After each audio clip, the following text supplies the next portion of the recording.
if marriage number one ends in divorce, there's always hope for more success the second time around. Yeah, but before you walk down the aisle just yet, you have to make sure you're not repeating mistakes from marriage number one. So Dennis Vetrano is a divorce and family law attorney. He joins us now with tips to have a successful second marriage. Welcome back to the show. Good to see you again. Good to see you. Okay, so is there an acceptable amount of time to wait until you jump the broom again? Oh man, that's a tough one. And see, here's the thing, everybody's different, so there's no specific magical amount of time. But I will tell you this, take time to heal. Take time to learn any lessons that you should have learned from your first marriage, and take time to rediscover the person you really are and want to be moving forward.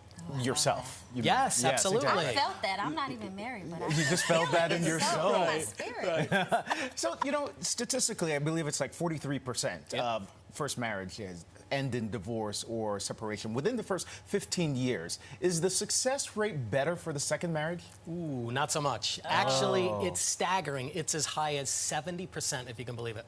Oh, wow. So third time's a chance. Right. Third time's a charm. It actually gets worse to the third one. Oh, goodness. Yeah. Okay, so it can be tricky when you're entering a new relationship or marriage and there are kids involved. So how do you go about navigating the blended family?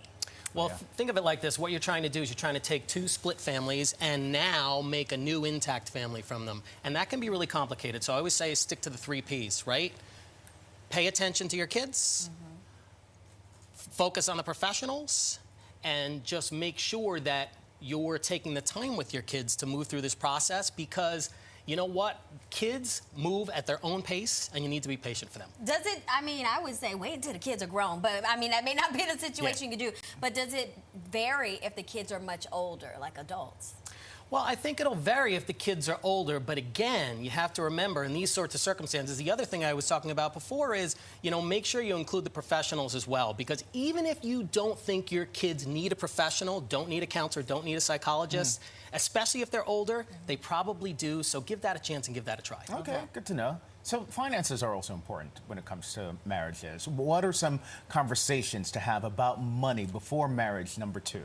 Before marriage number two, I say prenup, prenup, prenup. And what do I mean by that? One of the main reasons why you do a prenup is for transparency. Yeah. So you want to have those conversations about, look, what's your debt? What's your debt to income ratio?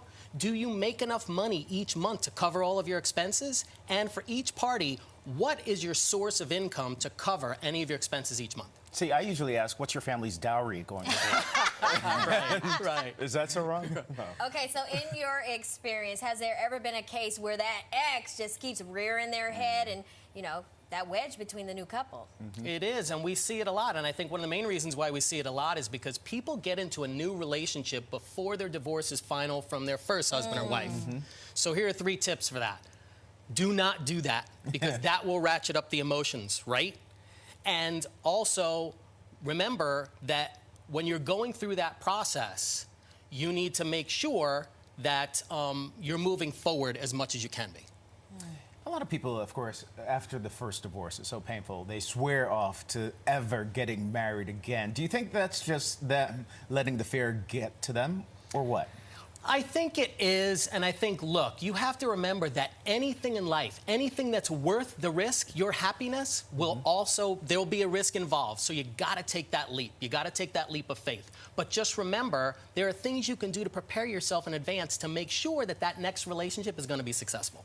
Well, one thing I'll do in advance is call you before I make that leap. Thank you so much for joining us. Yeah, good to be here. Really All right, and if you need help navigating your divorce or second marriage, Dennis has a podcast with a lot of useful and helpful tips. Just check it out, DRV Law Show.